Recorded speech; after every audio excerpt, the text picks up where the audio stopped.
నర్సరావుపేట అల్లర్లపై జిల్లా కలెక్టర్ కార్యాలయంలో రాష్ట్ర ఎన్నికల కమిషనర్ ముఖేష్ కుమార్ మీనా, డీజీపీ హరీష్ కుమార్ సమీక్ష నిర్వహించారు. జిల్లాలో పర్యటించిన ఆయన కాకాని జేఎన్టీయూలోని కౌంటింగ్ కేంద్రాలను పరిశీలించి పటిష్ట బందోబస్తు ఏర్పాటు చేయాలని సూచించారు. కౌంటింగ్ కేంద్రంలోకి గుర్తింపు కలవారిని మాత్రమే అనుమతించాలన్నారు. ఈ కార్యక్రమంలో కలెక్టర్ శ్రీకేష్ బాలాజీరావు, ఎస్పీ మల్లికా గార్గ్ పాల్గొన్నారు.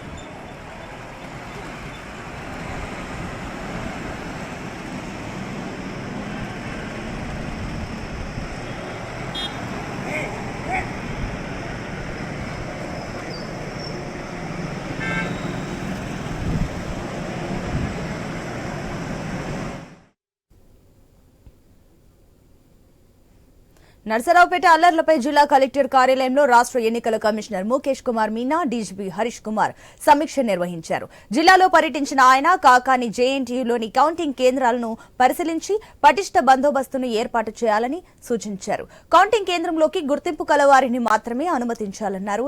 ఈ కార్యక్రమంలో కలెక్టర్ శ్రీకేష్ బాలాజీరావు, ఎస్పీ మల్లికా గార్గ్ పాల్గొన్నారు. దీనికి సంబంధించి మరిన్ని డీటెయిల్స్ మా ప్రతినిధి సాంబశివరావు అందిస్తారు. సాంబశివరావు.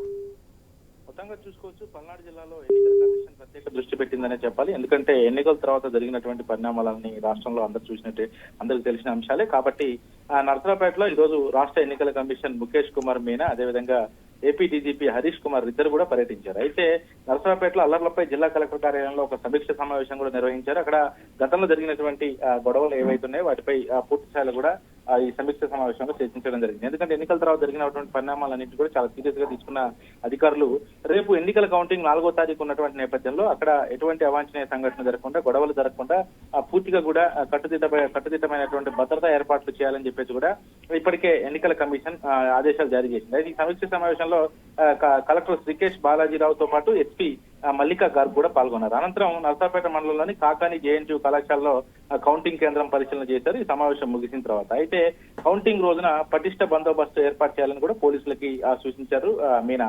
అదేవిధంగా కౌంటింగ్ కేంద్రాల్లో ఎవరు కూడా ఎందుకంటే గుర్తింపు ఎవరైతే ఉంటుందో, ఎవరైతే ప్రభుత్వం జారీ చేసినటువంటి గుర్తింపు కార్డు ఉంటుందో ఆ గుర్తింపు కార్డుతో మాత్రమే అక్కడికి పోలింగ్ కేంద్రాలకి రావాలని చెప్పేసి కూడా ఎన్నికల కమిషన్ ఇప్పటికే స్ట్రిక్ట్ గా ఆదేశాలు జారీ చేయడం జరిగింది. ఏదేమైనప్పటికీ కూడా పల్నాడు ప్రాంతంలో ఎన్నికల కౌంటింగ్ ప్రక్రియ అనేది మాత్రం చాలా పటిష్ట బందోబస్తు మధ్య అయితే కనబడతా ఉంది.